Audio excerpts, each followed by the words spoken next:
Hi everyone! Welcome back to Sophie and Bonnie's Spooky Podcast. I'm Bonnie.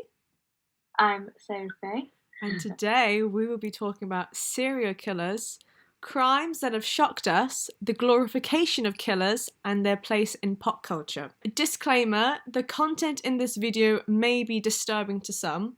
Although we hope you enjoy it, viewer discretion is still advised because there are quite talks about sexual abuse and even rape. And the scariest monster in the world is human beings and what we are capable of, especially when we get together. That's by Jordan Peele. I like Jordan Peele. Yeah. I can't he's watch brilliant. his scary stuff, but I like his comedy. Yeah. He's amazing. Extremely talented. Yeah, Get Out is wow. I was not expecting that. I wish I could watch the films, but I honestly wouldn't sleep again for a year if I did. I saw the advert for one of them when I was playing pool once at uni, and I couldn't even sleep very much that night after seeing the trailer. Even the trailer. Yeah. I remember we watched it and we were like, "Oh my gosh, that is so scary." Yeah. And I just watch it for entertainment. I love it. I love horror films. I wish I could.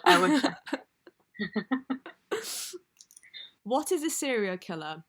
According to the FBI, a serial killer is someone who commits at least 3 murders over more than a month. This also comes with breaks that consist of emotional cooling periods. Although a gang member can be classified as a serial killer, it would not fit into the common description of what we think to be a serial killer, who uses fuel from their sick sadistic fantasies, childhood trauma, etc. This generalization is also challenged as female serial killers usually have a different MO than a male killer, such as the infatuation and obsession of a lover, jealousy, revenge, or altruism, which is a form of sympathy, e.g. to end a life of someone who is suffering from an illness, a so-called angel of death. What causes a serial killer? This is from the book Serial Killers: The Growing Menace by Joel Norris. This list is just so scary. And I don't know why, but I try to keep this in mind when I'm like meeting people because it does work. I know what you mean. So, ritualistic behaviour, masks of sanity, compulsivity, severe memory disorders, suicidal tendencies, self-harm, mutilation, history of serious assault, deviant sexual behaviours, fetishes and hypersexuality, head injuries or injuries occurred at birth, alcohol drug abuse from both themselves or their parents suffering from alcohol and drug abuse, cruelty to animals, and genetic disorders. This genetic disorders one, I have to mention, I was watching this video about Jeffrey Dahmer on YouTube, and there was this line that Jeffrey Dahmer's father said. Apparently, even in his youth, he thought about killing someone. Yeah, it's in an interview where they're both in the same room with his father, and it's really strange. So I kind of do think that maybe if your parents, are thinking about that, it could be passed down to you. And even this is crazy as well. But you can even get trauma. Your parents' trauma can be passed down to you genetically. Yeah, it's terrifying. Crazy. And I've added this myself, I just thought of it, abuse from parents and asphyxiation on a family member as well. So this is a quote from Stephen King. So basically, when he was about 10, the town that he lived in, there was a serial killer that was like tormenting people. And even at the age of 10, he became like obsessed with this person, with the killer. And he would collect newspaper cuttings. And then his mother asked him, like, why are you doing this? And then he said, I need to look out for this guy. I need to know everything about this guy. So when I meet him or anybody like him, I can go around. A reminder to look out for these guys. So I think like my my interest, it's not because, serial killers are cool or anything, but because, you have to look out for these people. And make yourself aware. Exactly. Yep. Yeah, you're right. I completely agree. Right. So, technically, this is not... I don't think they classify as serial killers. They don't match the exact statistics. However, they did commit a double murder. And it's just quite a... very, very unsettling case, to be honest. So it's called the Twilight Murders, and it's Kim Edwards and Lucas Markham, who were two 14-year-olds living in Lincolnshire, England. Kim's mother, Elizabeth, did not approve of Kim and Lucas's relationship, which placed further strain on her own relationship with Kim due to their history of domestic arguments. As a result of this, Kim and Lucas ran away from their homes but were later found sleeping in a forest. Elizabeth referred to their relationship as a time bomb waiting to go off. In March 2016, Kim attempted suicide by overdosing on painkillers, but the attempt was unsuccessful, and afterwards she and Lucas began planning to kill Elizabeth, and it's said that they created their plan in the local McDonald's. That blows my mind. I could not imagine sitting like in the McDonald's and someone being like sitting near you planning a murder. That is crazy. And what's creepy is that I've passed that McDonald's as well, because it's in Lincolnshire, and I used to go to college there, and my mum is also interested in like true crime, and she watched like a documentary of this, and she said it's that McDonald's there, and it's crazy. Yeah. Oh no. So, in April 2016, Lucas arrived at Kim's house during the night. Kim let him in through the bathroom window, and then he went to Elizabeth's room, where he placed a pillow over her face and stabbed her multiple times in the back. Kim then claimed that her 13-year-old sister Katie needed to be killed as well, as she feared that Katie would tell the police what they'd done to Elizabeth. And it's said that both victims put up a fight, so Kim and Lucas slit their throats to prevent them from screaming. After killing Elizabeth and Katie, Kim and Lucas sat down in the living room to watch Twilight and eat ice cream. 36 hours later, after they were reported missing from school, the police raided the house and arrested them, and they're now serving 17 and a half years in prison and are the youngest double murderers in the UK. I mean, the fact that they watched Twilight after... Oh, yeah. I think although they don't fit in to the serial killer, sort of more than 3 killings, you could connect it with, the female, the Kim, with an obsession almost with her, with her boyfriend. What you just said as well about domestic abuse and from the family, and the fact that her relationship with her mum was so strained from arguments and disagreements that she maybe got to a point where she wanted to get revenge. Yeah. And that sort of overlaps into the serial killer mentality as well. But what I know about it is that her mum, apparently she thought that her mum loved her younger sister than her, so she was also jealous about that. Yeah. And that's another one, that jealousy can cause people to feel like doing these things as well. Yeah, loads of crimes have been, happened because of jealousy. Yeah. From the documentary that I watched about these two, I think her mum, apparently her mum and her little sister would go on like sort of like picnics and stuff like that, and they would never include her. Yeah. So that's also, it ties in with relationship with your parents and how much it can affect you, especially, teenage years. It's got to have an effect on your mental health to feel not as good. Yeah. But then most people would probably deal with it in a different way than committing a murder. But I think, I saw a thing the other day what said like literally anyone, if they were pushed to the point, could become a killer. Like, yeah, if they went beyond a certain point. I feel like most people just are able to stop themselves from getting to that point, Yeah. and if you are unstable, and I think if you do maybe have like a hopelessness that, I mean, if I do it, nothing's going to happen with my future because, I don't have a future. So why am I controlling myself? That could be a thing as well.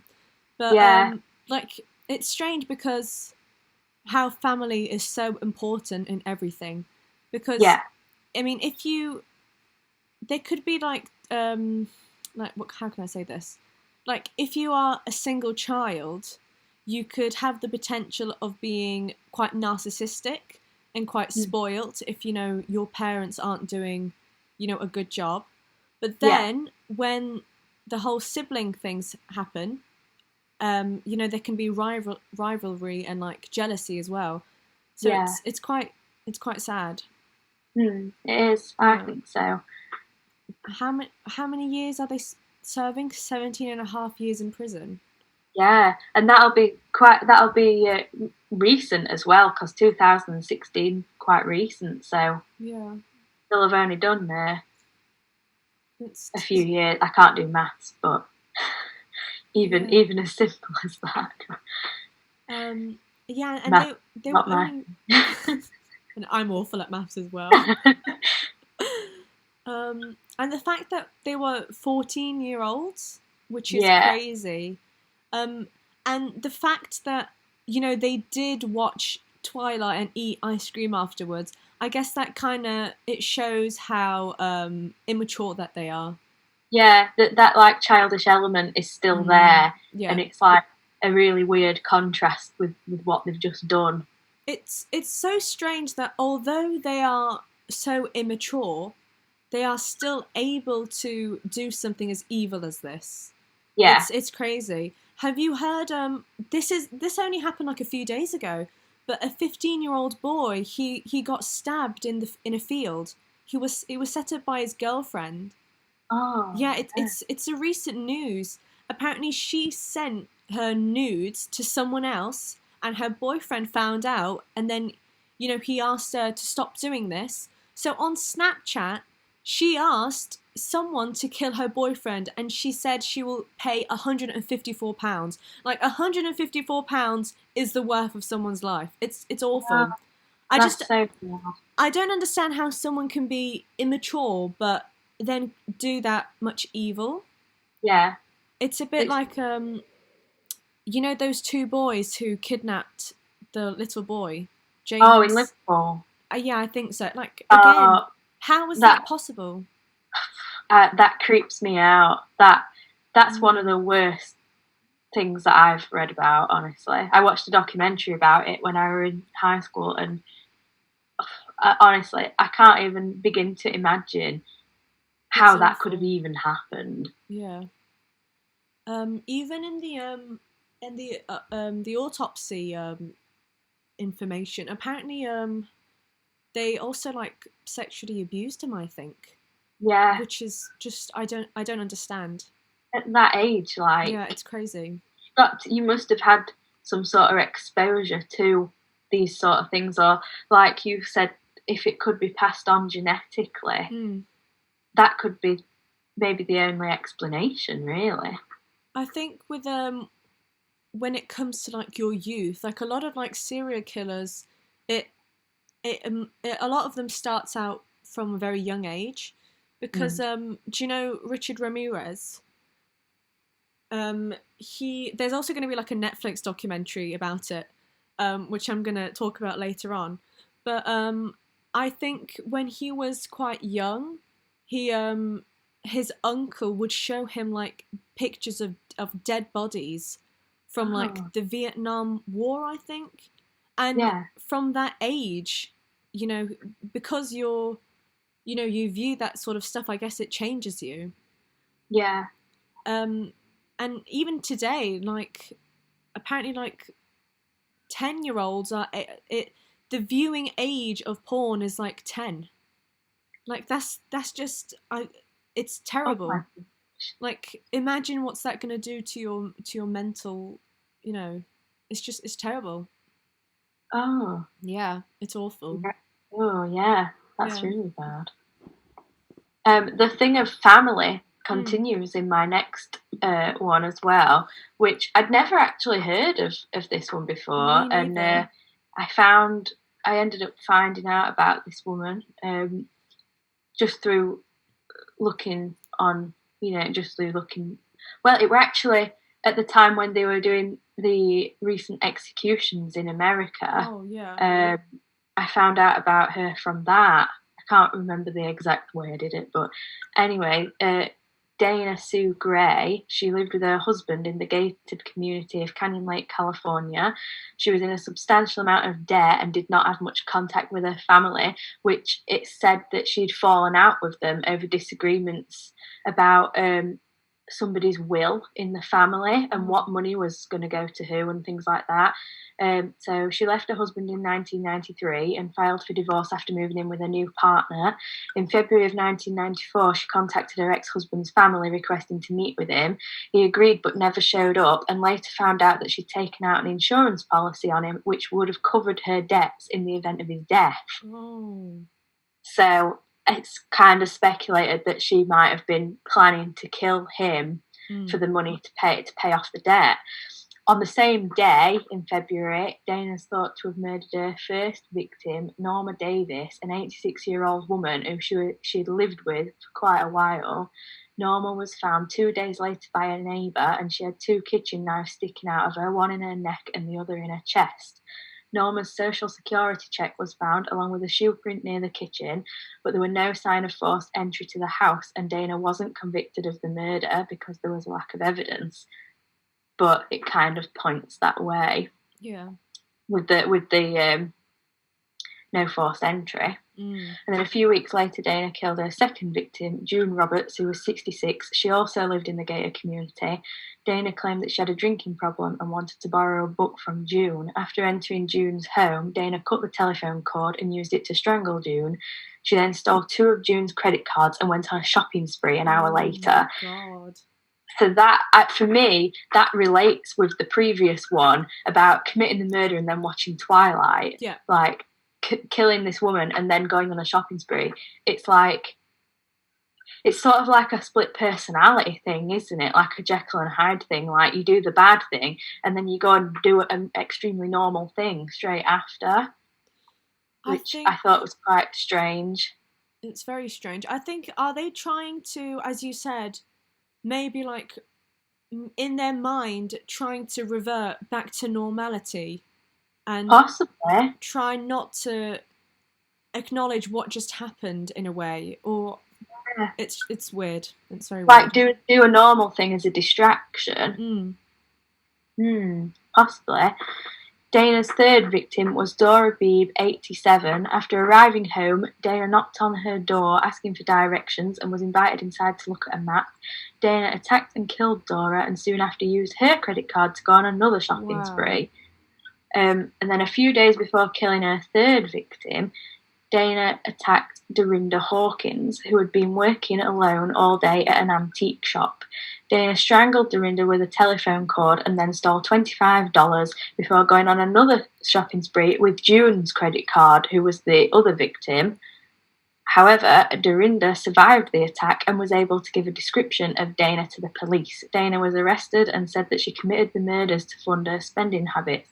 Forensic psychiatrists say she killed these women as a way to take out the hatred she felt towards her own mother, and Dana was sentenced to life in prison without parole. That, again, I think relates to the Twilight murders for the revenge and sort of jealousy elements of it.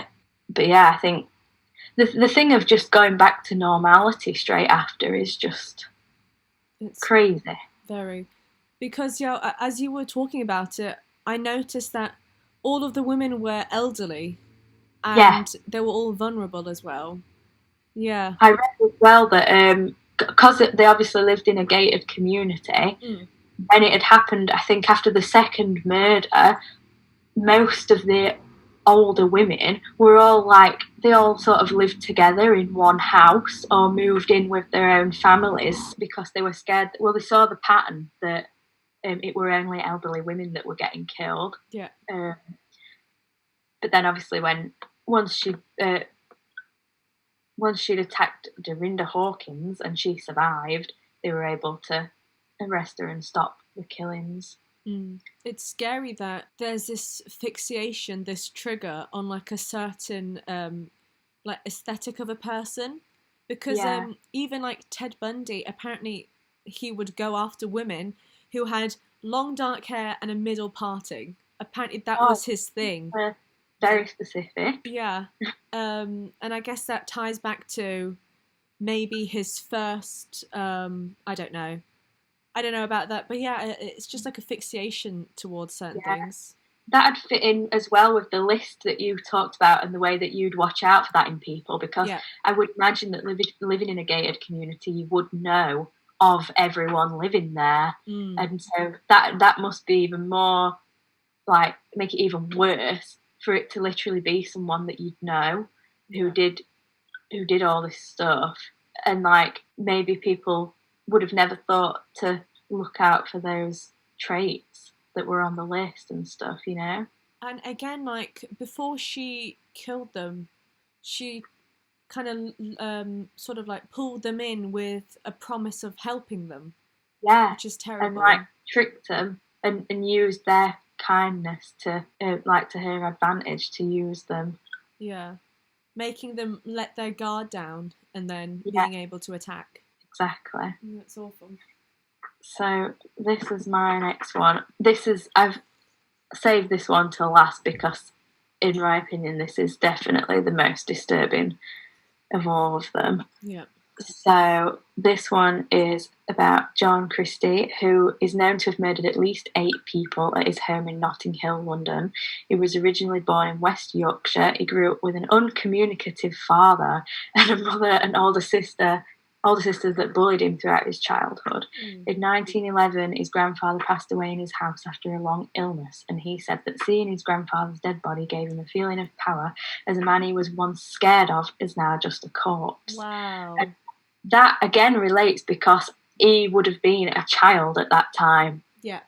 And to have thought that as a child, it links back in with the things we've previously talked about. There's another serial killer. I forgot what he's called, but he was really attached to his grandfather as well.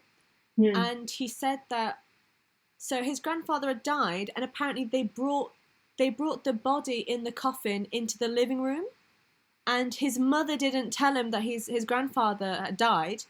So he went into the living room and saw him dead, and I think he said that after seeing that dead body he changed, and then he got obsessed with death in a very unsuitable way. Yeah. So again, and as you said, like the father and the mother and like the older sisters bullying him. It's that relates as well with the with both the previous ones, really, with the bad relationships with their mothers. Yeah. It would relate again. So his first victim was Ruth First, an Australian munitions worker who also engaged in prostitution. In August of 1943, Christie invited her back to his flat at Rewington Place while his wife was away, where he had sex with her and then strangled her. He buried her body under the floorboards of his living room, but then later moved her and instead buried her in the back garden. I mean, under the floorboards. And I didn't put pictures on, but there is a picture, and you can see. It's very explicit. I think Google that at your own risk. Exactly. I didn't want to put anyone through having to look at that. Google that, but then watch something happy afterwards because they're quite disturbing. Yeah, have another tab open with some cute cat pictures and stuff to have a look at. Exactly. So, in October of 1994, Christie met his second victim, Muriel Eady, who was suffering from bronchitis. He invited her back to his home by telling her that he had created a special mixture which will cure her illness. He got her to inhale the mixture, which actually contained carbon monoxide and was connected to a gas tap. When Muriel became unconscious, Christie raped and strangled her before burying the body in the back garden. And then this, I think, it's especially hard hitting. I think the next murder. because of the circumstances. So in 1948, Timothy and Beryl Evans moved into the top floor flat of Rillington Place. Later that year, their daughter Geraldine was born. In 1949, Timothy informed police that his wife, daughter, and unborn son were dead. When the bodies were found, it was revealed that Beryl and Geraldine had been strangled and physically assaulted, which matches in with what he'd done to his previous victims. Yeah. Timothy claimed that Christie killed his wife while performing an abortion, but the police were able to fabricate a confession from Timothy. He later withdrew his confession and again accused Christie. Despite revelations about Christie's criminal past, Timothy was found guilty and hanged in prison in March 1950. Awful. Literally so bad. In December of 1952, after resigning from his job, Christie strangled his wife, Ethel, and then buried her under the floorboards in the living room. He told the neighbours that she was away visiting relatives, and to support himself through his unemployment, he sold Ethel's wedding ring, watch, and furniture. In 1953, he forged her signature and emptied her bank account, which that again relates to the previous one about doing it for the financial gain as well. Between January and March 1953, Christie murdered 3 more women, Kathleen Maloney, Rita Nelson, and Hectorina McLennan. He killed them all by making them stay in the kitchen as he released carbon monoxide gas into it. When they were unconscious, he raped and strangled them. He wrapped their bodies in blankets and hid them in an alcove in the kitchen, which he later covered over with wallpaper. At the end of March 1953, Christie moved out of Rillington Place after being caught by his landlord for fraudulently subletting to another couple. After Christie moved out, the landlord allowed the top floor tenant, Beresford Brown, to use his kitchen, and when attempting to insert brackets into the wall, Brown removed the wallpaper and found the bodies of Maloney, Nelson, and McLennan. Imagine that. Imagine that. Oh my God. That's terrible. I put a picture of the alcove uncovered there. I can't. I mean, literally, yeah. Like, imagine borrowing someone else's kitchen, going in there thinking, yeah, I'll do a bit of refurbishment on this kitchen. I'll put a shelf up, and then tearing away the wallpaper and literally finding bodies. I wonder, have they let this house sort of be redecorated and then be rented out again? Surely not. I mean, because I don't know though, to be honest. Do you know Des? I don't know what his second name is. Desmond something, but his flat is in London, and apparently there's people living in it. They've redecorated it completely, and it looks nothing like the original. And yeah, apparently they're living in it, and it's perfectly fine. That is crazy. Would you do that? No, absolutely not. Yeah, like would there be disturbances at night? I wonder. I would say so. Ooh. Oh dear. Christie was later arrested and confessed to all of the murders except for Geraldine in order to be found not guilty due to insanity. He was found guilty and hanged in prison on the 15th of July 1953, and they also acknowledged the fact that Timothy Evans did not commit the murders he was hanged for as well. Wow. But that were a bit too late. I bet this house is still up. Oh, yeah. And they're like, well, I think it. When I were looking for the pictures, there was some pictures of the flats now, or not now, but like more modern. Yeah. And so it's still there, but whether anyone would live in it or not, I'm not sure. I think that maybe they would, to be fair. Would they sort of make the pricing well? Because, there is this history to it. Or would they sell it really high because it's sort of cool or something? Yeah, I wonder that. Because there'll be people out there who would be like, thinking it'd be like cool to live in a serial killer's house, wouldn't there? Yeah. So maybe, I guess that maybe whoever lives there could live there because of that. Mm. But I mean, I'm sure there's some sort. I might be wrong about this, but I'm sure there's some sort of rule where if there's been something like a murder or a death happen in a house and then you sell it, you have to declare it to the new buyers, I'm sure. Or if it's somebody that's like was a murderer, I can remember, not exactly, but when I were at school, I remember someone moving to a new house and they told everyone that they'd had to be told that the person who was there previously had gone to prison for murdering at least one person, and they were not obviously happy to hear about that, but it had to be declared when they sold the house. I mean, imagine like being told that, like finding a nice house what you like, and like you didn't know the history of it, and then that's what happens. That'd be very disturbing, yeah. Oh no.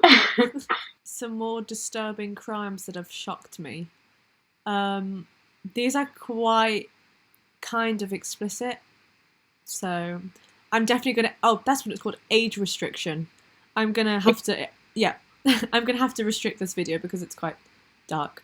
Yeah. So this is the toy box killer. So his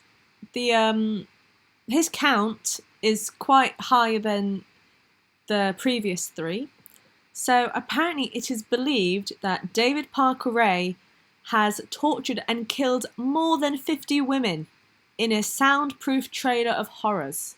He was born in New Mexico in 1939. Little is known about his childhood outside the fact that he was raised by his grandfather, but regularly saw his father, who beat him as a kid. Again, there it is. He was also bullied by his peers for his shyness around girls. So it's a bit... So in his childhood, if he was scared from girls, maybe that's where his hatred comes from. That's true, yeah. It's a bit like... maybe that he's wanting to show that he's not as scared, and like the way people were making fun of him, he wanted to prove them wrong. Yeah.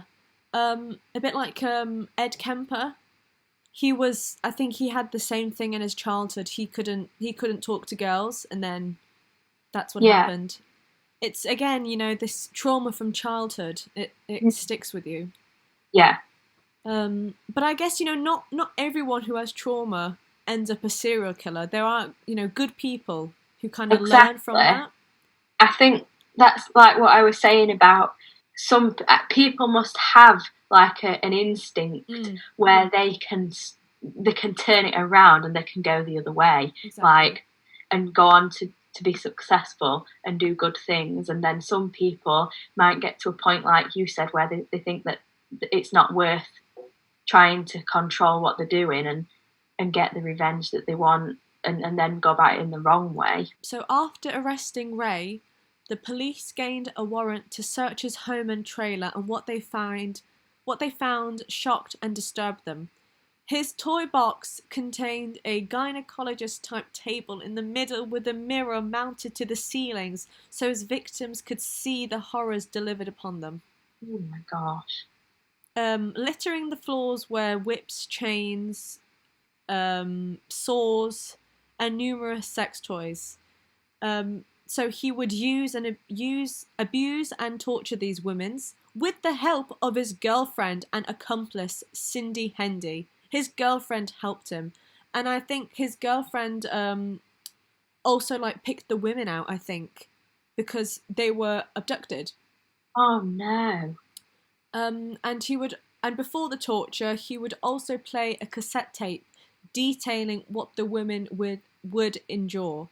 And there's also transcripts on it online, and it's terrible.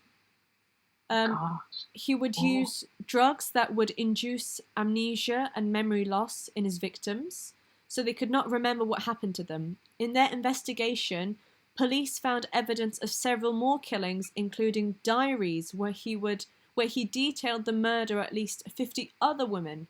Despite the evidence, the authorities were unable to create a case from them. But then eventually he served a 224-year imprisonment, and thankfully he died in 2002, which is brilliant. Brilliant. Yeah, the pictures are horrifying.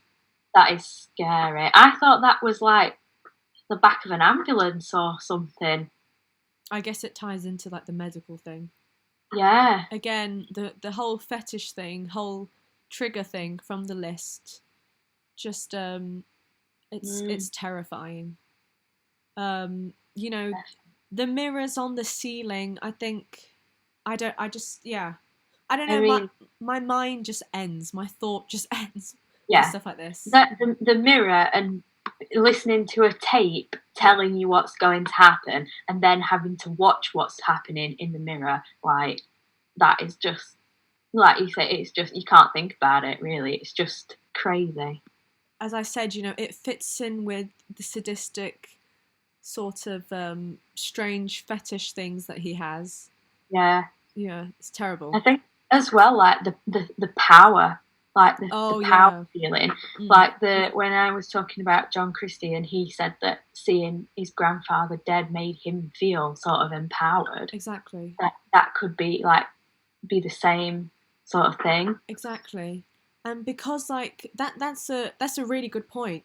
Because they were tied up, that's it, he could have all the power. And it's terrifying. Mm-hmm. I didn't mention it here, but apparently this is gross. I mean, like the things I haven't talked about are not gross. But apparently he would also allow his dog to rape these women. Yeah.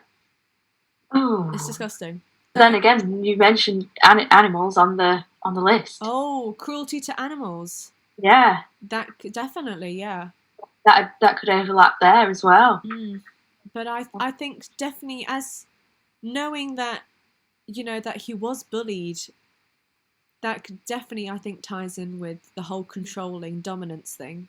And the revenge as well, the element of revenge. Yes, exactly. So this is another terrifying thing. So this happened, 2018. Chris Watts.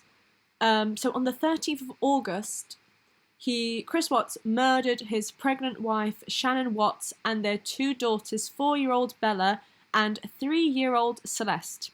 He left his wife in a shallow grave by his workplace outside of Frederick, Colorado, and dumped his daughters' bodies inside oil drums.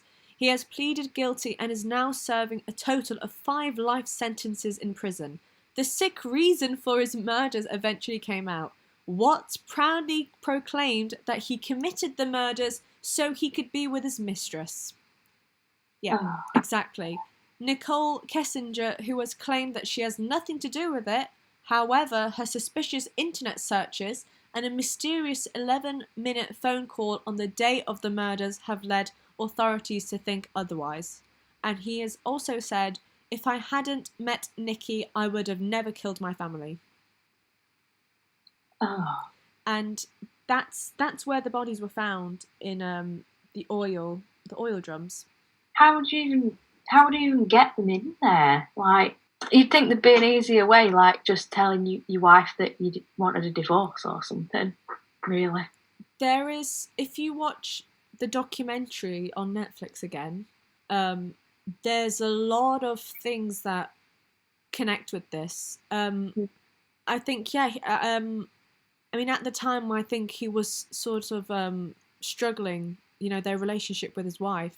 And it's just crazy that, as you said, instead of asking for a divorce, it's like he sort of tried to erase the family. Yeah. It's completely, it's crazy. I guess it's sometimes people overcomplicate things that don't need to be overcomplicated. Yeah. And maybe that could relate here, where the logical side of things, like getting a divorce, just were not even an option. He just didn't even think of that sort of thing, maybe. I don't know how much has been said about his childhood and the way he grew up and stuff, like the others we've looked at. Maybe this is something that he had planned or something. The thing is, his parents don't think he's guilty. Really? Exactly. They blame her. They have this hatred.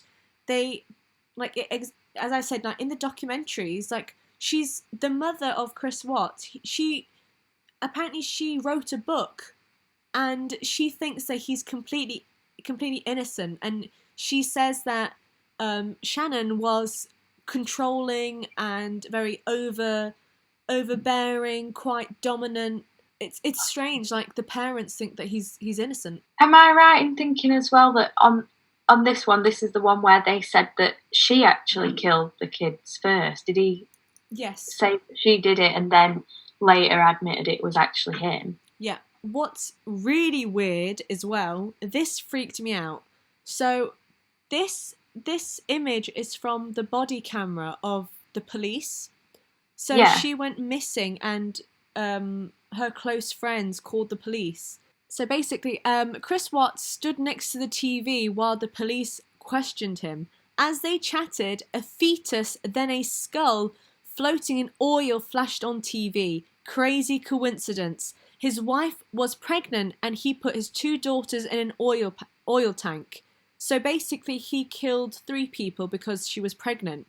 And if you see his reaction in the tape, it's crazy. Like I don't believe in coincidences. Like, I definitely believe that, you know, it was God, because that's crazy. Like a fetus and then a skull on TV. That is too much of a coincidence. It's got to be. Was his reaction panicky, like when he saw the TV as well? Oh yeah. People were saying that he's usually like a really quiet person, but then when the police was interrogating him, he was very chatty and very twitchy. So, the Camden Ripper. Have you heard of this before? I don't know. I think maybe I have heard of the Yorkshire Ripper. Were they like mirroring each other? Was that someone else? That might have been somebody else. Yeah, the Yorkshire Ripper in Leeds. So this is the Camden Ripper, and you know how we were talking about if the houses were like let again to new people? Yeah. Because this is a flat, I'm sure that there's people living in that right now. Probably. Yeah.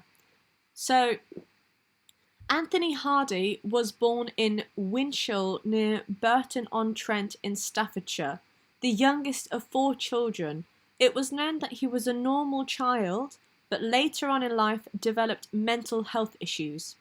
After a failed marriage, Hardy returned to London for a fresh start, but the return didn't end well as he became heavily reliant on alcohol and moved from hostel to hostel. The failed marriage, again, it might be a tie for the fixation on women.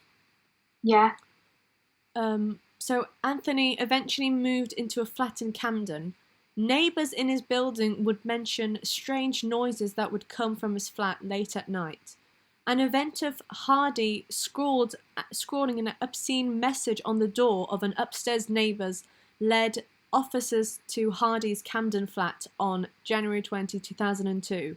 When the bedroom door was opened, police found the naked body of a neighbour, Sally Rose White. Anthony Hardy had turned his flat into a satanic shrine to death. When police examined the walls of his flats, which were covered in cruciforms and Celtic crosses, they found slivers of dried skin and flesh stuck and smeared to the wallpaper. Yeah. Again, there's a documentary on YouTube and they show the inside of his house and it's awful. Apparently there's blood everywhere. You know, when they did like a UV thing, you know, those like UV light things. Yeah. But the police were shocked because they had never seen that much blood. It was just everywhere. Oh, God. I can't even imagine the smell of the flat. That must be awful. Yeah. He had butchered the bodies with an electric saw and dumped the parts in 8 bags in the bin near his home in Royal College Street. Oh, God. So you could basically just go there today and just see what flat he was in. Imagine that, though, like walking past the bin and not even realising that there's body in the bin. Yeah. It's just crazy. It's just... Like, where we live, we have, you know, like a walking path near a lake. Yeah. But, like, sometimes, like, when you're walking by, like, what if that person walking by you is planning where to dump body parts? Literally. It's terrifying. I'm sure I read a thing the other day and it said something like... I can't remember exactly, but it was something like, on average, you'll walk past something like 9 dead bodies without knowing, or like murders. Like just plotted around areas. Yeah, or killers. You would come into contact with them or walk past at least like 9 times or something in your life, and you wouldn't even know. Like, that's a similar thing, isn't it? Like, people that would have walked down that street, or even people that put their rubbish in that bin. Yeah, the smell would have hit you instantly. It must have. Yeah. I mean, what's scary is that other parts were left in various locations in the Camden area, including the head. But where was it? I think it said that apparently the head was never found, or like a body part was never found. So the murder inquiry began when a homeless person foraging for food found human remains in the wheelie bin near to Hardy's home in Royal College Street, Camden. He opened a green refuse sack and was immediately aware of the foul smell. The sack contained a pair of human legs. So the main motive for the murders were to take pornographic pictures of the victims after he had indulged in the sadomasochistic sex ritual with all of them. Again, the fetish thing, the dominance. Yeah, and the revenge for the failed marriage as well. Yeah, definitely. It's all women. Like, it's all women. Yeah. But then, like, if you're gay, and then it's for the opposite sex, like Jeffrey Dahmer.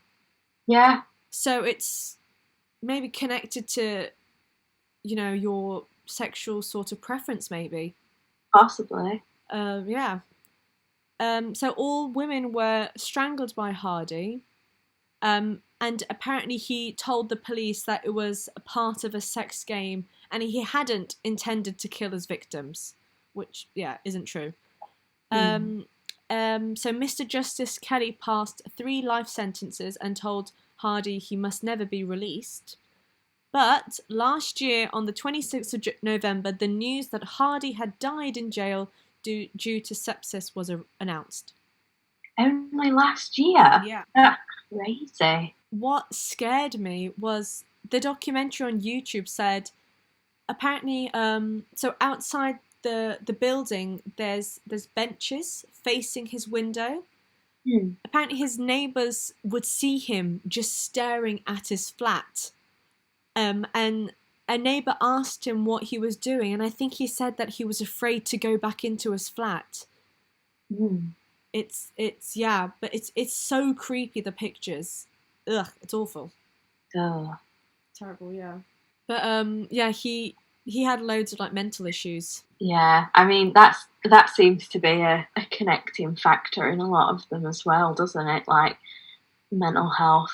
Definitely, yeah. One thing I would say for this one though is it doesn't seem as if there were any financial element to it.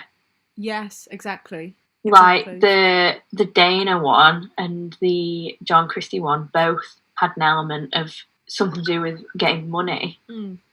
But this one's just this is literally just revenge in a way, isn't it? Exactly. Like even with the toy box killer, like it's nothing to do with money. It's just to do with revenge and a disturbing sexual fantasy. Okay, so this is again disturbing. So this is the glorification of people who have done hideous crimes, but for some reason people still glorify them and try to make them out as like a celebrity. Oh god, how am I going to say this now? So Izai Sagawa is a Japanese cannibal. I think you've probably seen the documentary on YouTube.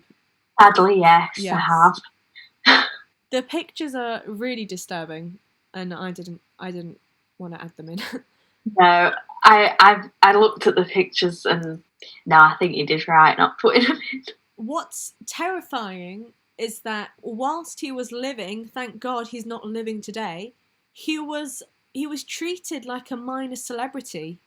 He had even appeared as a guest on talk shows and has talked about his crime enthusiastically, and he's even published a book about the pleasure of cannibalism, and he's also tried his hand at making his crime into a comic book. Oh my God. Brilliant. There's like loads of authors, I don't know, like just trying to get something, yeah. It's crazy.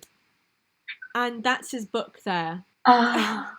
Oh, that's. Oh, I mean, that always has disturbed me.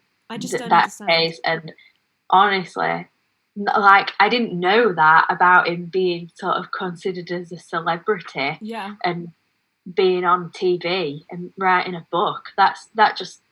I mean, that just makes it even worse. Like you would. That's at a point then where you would say the media must be so, they so want to cash in on what he's Oh done yeah. that they make him appear as sort of someone who's worth talking to, just for their own, like for their own advantage, which I think is really strange. What happened is apparently he had a dream about eating a woman, and apparently that's where it started from. Ugh. It's the same with like blaming Satan for your crimes. Like, do you believe in that? I mean, I believe that people could have some sort of mental illness where they might feel as if they've been told to do something by someone, but I think like in the John Christie case, what I looked at, he wouldn't plead guilty to killing the neighbour's daughter because he wanted to appear as if he was completely insane and therefore couldn't go to prison. Yeah. So I think maybe sometimes people do make it up a little bit so that they could try to plead insanity when really that might not be the case. There's loads of like crimes relating to like Satanism and stuff like that. I think it's just like an excuse, to be honest. Yeah, I mean, I truly believe that some people will experience things where they literally have been told to do a thing, or they've hallucinated, or something's happened where they've been passed on a message. But I would say that also equally people probably make it up as well. Continuing with the glorification, the countless Tumblr pages on the Columbine shooters, Nicholas Cruz, just other countless serial killers. Although a lot of them have been deleted. I don't see them much, but a few years ago, the amount of Columbine-related stuff was disturbing.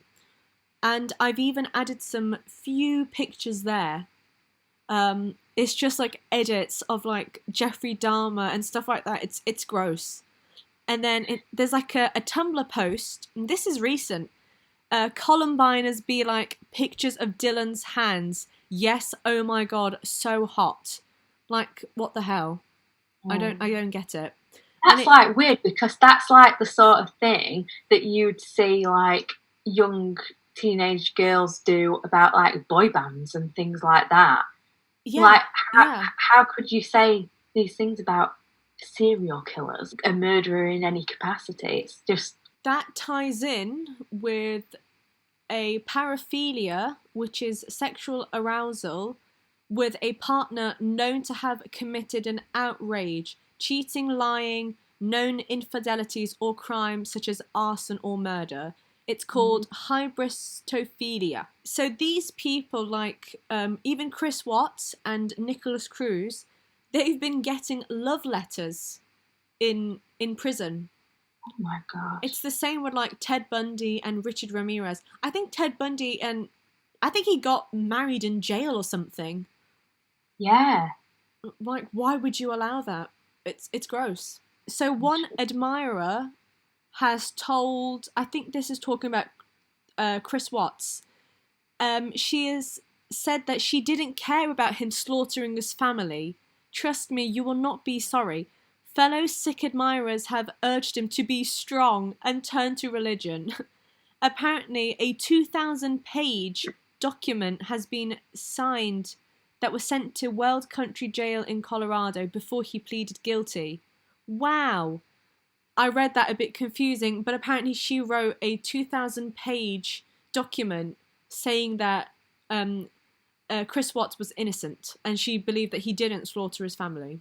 Oh my gosh. And then the accused mass shooter, which is Nicholas Cruz, has been sent over 200 love letters and other pieces of fan mail in jail. Apparently, he is on suicide watch and can't access to these letters on his own. And Finkelstein has told that these letters are from regular teenage girls from across the nation. He says, "I've been here for 40 years and have never received letters like these." And he fears that this trial will make him famous and spread more hate. Why? Seriously, just why would you do that? I mean, it's the same again. Like you might send a letter to like a band you like, or a singer, or an actor, but not to a murderer. I watched a video by Jordan Peterson about why, I've got the notes on my phone, so why women fall for pirates and vampires. The most popular topics in erotic literature that is consumed by women are based about vampires, werewolves, billionaires, pirates, and surgeons. He mentions, Jordan Peterson, that there's a dominance and a desire for real aggression, or the whole Beauty and Beast thing, to be able to tame and seduce the beast. Yeah. That does make sense. So that's the psychology behind it. Maybe these teenage girls think that they could fix these people, but exactly. they definitely couldn't, I would say. But I was going to say as well, the idea of immaturity and childishness relating to some of the previous things we've looked at, I would say occurs here as well, because like this collage of Jeffrey Dahmer, these like little pictures on like Too Sassy for You, that seems like a childish sort of girly thing, you know, like what a teenage girl would do, but then to pair it with something so serious and bad is like the same as going on a shopping spree after you've done the murders, or watching Twilight. It's like contrasting a bad thing with something that would be seen as completely normal. Again, in the picture at the top, again, it's these stupid edits on Tumblr. Thank God they're not, I don't see them much. But yeah, I think that's Eric from the Columbine shooters. I think that's him. But it's crazy. I remember seeing pictures of, I think it was this Instagram account, but it was a female. She said, "I can't believe I'm in love with a dead person." And then I saw a picture of them and I thought, who is that? Is he like in a band or something? And then I saw, oh, it's the Columbine shooters. What? Just, my mind just ends. It just ends. It's gross. I mean, like, it's one thing being interested in, like, the psychology behind crimes like this. Yeah. But then it's like taking it to the absolute extreme where you sort of become obsessed, like maybe you would at a TV show or something like that. It's like there's a boundary that some people don't realise that it's probably not best to cross. I don't know. Brains are scary. Yeah, I agree. Definitely. I'm terrified of brains. Me too. So, the price to pay, again, continuing from the glorification. So Luca Rocco Magnotta, more known as the Cat Killer from the Netflix film Don't F with Cats. Have you seen it? I am too scared to watch it, to be completely honest. I was going to watch it. One of my friends recommended it to me because she thought it was going to be a nice documentary about cats, and obviously I like cats. And then she watched it and said, "Don't bother, you'll be too scared." But I've read about him and heard about what he did and things like that. Luca Magnotta craved for notoriety and eventually led him to kill for fame. He was desperate for it, and he knew he would get the attention. And by the attention, I mean, you know, it's the cats. It's the killing of cats. And originally, when the videos came out from the documentary, loads of people were talking about it. And apparently, he even made a fake profile trying to give them clues.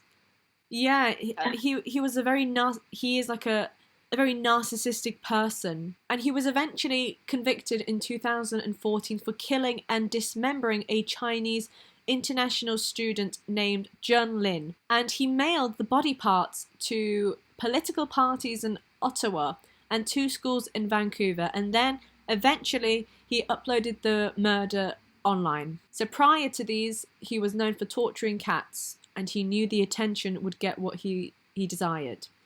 So before this, he apparently was trying to break into the modelling world, but failed as he didn't get the fame that he wanted. The fact that he sent the body parts to schools. It's just attention. I mean, schools. That's so weird. And then it's like the thing again of like Chris Watts could have just divorced his wife. How could, you want to be a model, there's other ways, I'm sure, to go about becoming a model than committing cat tortures online and then murdering someone. It's like the same thing where sort of the logical thing to do, just they don't think of it, I think this could tie in with people doing stupid challenges on YouTube for fame. Like the whole Tide Pod thing. Drinking bleach. It just ties in with that, I guess. Yeah. As I was writing this, I also thought that it's great that people are, looking out for people who are like abusing animals, and they are going out of their ways to help them. But you sometimes stumble on people being abusing. Why isn't the same attention being put on humans as well? Which is, I don't know, maybe is it because we know that humans are capable of evil and we just don't bother? Possibly. So profits from pain. ITV series Des marked ITV's biggest drama launch in 14 years with 10 million viewers. Again, true crime series, they just blow up. Yeah. I guess, is it the fascination? Is it to learn about something? To learn about these peoples? I don't know. And then, so this is a quote from talking about the ITV series called Honor. It's a really sad story. It's about, the whole honor killings, I don't think I know this one. Oh, maybe it's so sad. It's terrible. So basically, she was a Kurdish girl, and I think she was put in an arranged marriage, and the husband was abusing her, and she tried to go to the police, but the police didn't listen. And then in the meantime, she was seeing another man, and he was treating her nice, and I think she wanted to separate from her abusive husband, but her own father and her father's brother made this plan to kill her, because apparently she was dishonoring her family, but apparently, killing your daughter, that's not a dishonor. That's not a sin. Wow. Yeah. Again, it's the use of, I don't know, culture, religion, it's awful. It's disgusting. And that was made into an ITV series. And someone said, I don't know why it needs to be sensationalized for TV entertainment. I think this is distasteful. I mean, it's true. We are enjoying these TV shows, but it's real. Yeah. It's like relating to the Cannibal Man's fame. Like, the media are just profiting off of it. Like, it's one thing making it as a sort of an educational thing, but then to like reenact stuff like horrible things that people actually went through, it's sort of just literally to make money from the fact that these terrible things happen to people. I think it's not as good as what people might think. So ties in with pop culture. There's serial killer merch, endless films, art and music created. The serial killer merch makes me want to vomit, to be honest, because it's disgusting. I can't believe that exists, to be honest. It's crazy. It's awful. Like the people, it's on Etsy. There's like loads of things on Etsy. Just like Jeffrey Dahmer t-shirts. Like if you want to wear something like that, I would just want to tell that person to go watch the court footage. You know, watch the families just crying and just shouting at Jeffrey Dahmer. Yeah, it's disgusting. It's like it's just like glorifying what they did, really, isn't it? It's not like, in a way, it's kind of like shaming the victim, because it's like saying, exactly. Well, you know, this bad thing happened to you, but I kind of like the person who did it, and it's like, no, you know, it's not right. The victims always get forgotten. It's strange. They always get forgotten. Yeah, so this is this 9 Inch Nails picture. So the Downward Spiral, which is a fantastic 9 Inch Nails album, was recorded in the house where Sharon Tate was killed by the Manson family. And so one day Trent Reznor met Sharon Tate's sister, and she said, "Are you exploiting my sister's death by living in her house?" For the first time, the whole thing kind of slapped me in the face. I said, "No, it's just sort of an interest in American folklore, and I'm in this place where a weird part of history occurred." But then he said that it never really struck him before. She had lost her sister from a senseless, ignorant situation, and that I don't want to support. When she was talking to me, I realized for the first time, what if that was my sister? I thought, F Charlie Manson. I went home and cried that night. It made me see there's another side to things. That just explains everything. It does. It does. The film's created. Have you ever seen Natural Born Killers? No. It's I think it might be on Prime. It's a really brilliantly visual, you know, aesthetically it's quite beautiful, but it has a deeper meaning to it. It's basically like how America glorifies killers and then just sort of makes them celebrities and tries to find quotes in everything they say. And so yeah, that's what it's about, and it's brilliant. But I guess they were trying to send a message, but then it kind of maybe backfired a little, because I think the Columbine killers, I think they were like involved with Natural Born Killers, like wearing their t-shirts or something, trying to get like influence from them. But yeah, I mean, it has a different story to it. Yeah, I think that's the thing. People forget that by glorifying things like this, you are actually exploiting the victims and what happened to them. I think it's sort of overlooked in a way, and it shouldn't be. Okay. So any others that we haven't talked about? Any other crimes that have shocked us? I feel like I always there's always so many things I could talk about, and then I feel like they've all gone out of my head. I've made 2 notes. Well, I've made my notes and I've got 2 things that I wanted to talk about. Okay. So this is a thing. I guess this ties in with how evil humans can be. The need for fame as well. Fame in a very disturbing way, instead of, you know, trying to work for it.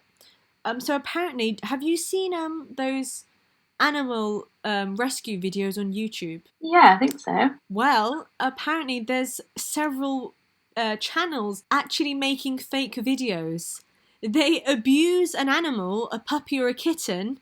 They stage the rescue. Apparently, it's just terrifying. It's just terrifying. I never knew that. Yeah. That's awful. And I guess I was also going to talk about the incel killer again. This sort of hatred towards women and just being so delusional, and just this jealousy as well.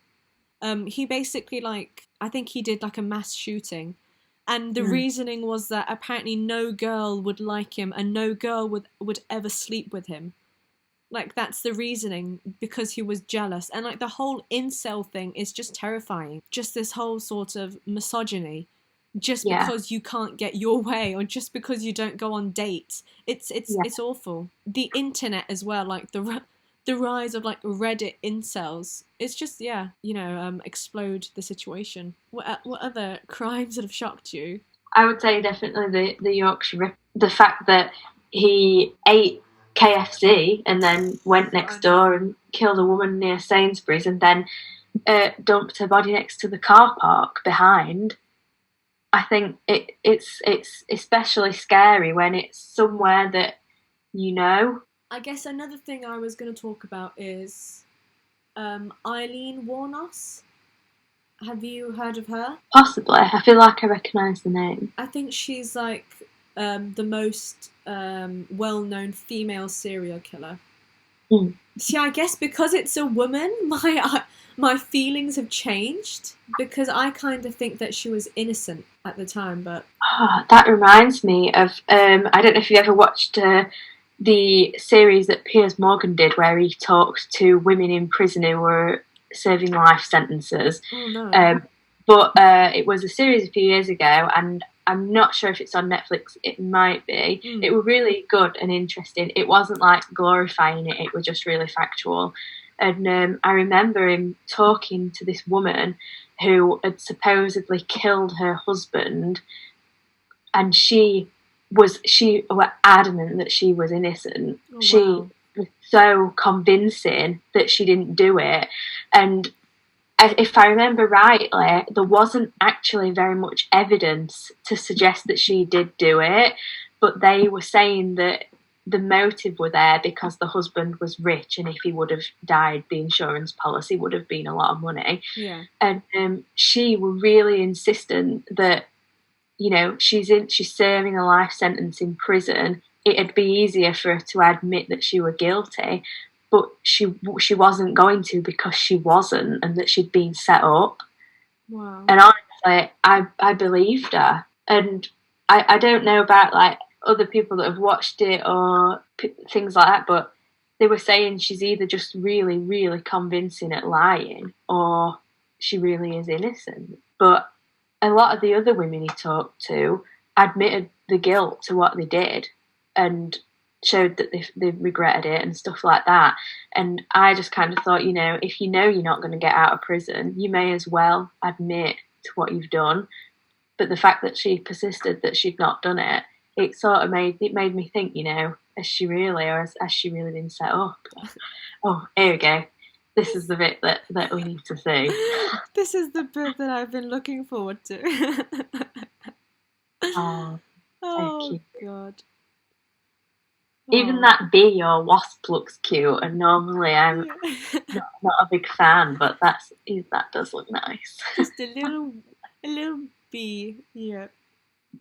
And the pig eating ice cream. Yeah, I do love like sort of small pigs.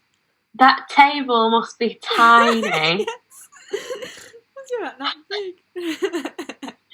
I feel like if I saw that in a shop, I'd buy it. I'd be like, that's so cute. The cat that has his tongue out is supposed to be the most photogenic cat in the world. Really? Yeah, there's other pictures of the cat, and it's amazing. Oh, that's so cute. Okay. So there we go. Yeah. Thank you for watching it. Yes, thank you very much. The spooky podcast. I guess we will try to post a new podcast every Friday. We'll try. I think maybe it might not work, but yeah. Try our best. Yeah. Okay. So if you've got a video idea, you can comment down below. And that's it. Thank you. Lovely. Yeah. Thank you. Okay. Oh yeah, loads of resources. I'll add these. I'll add these to the description of the video as well.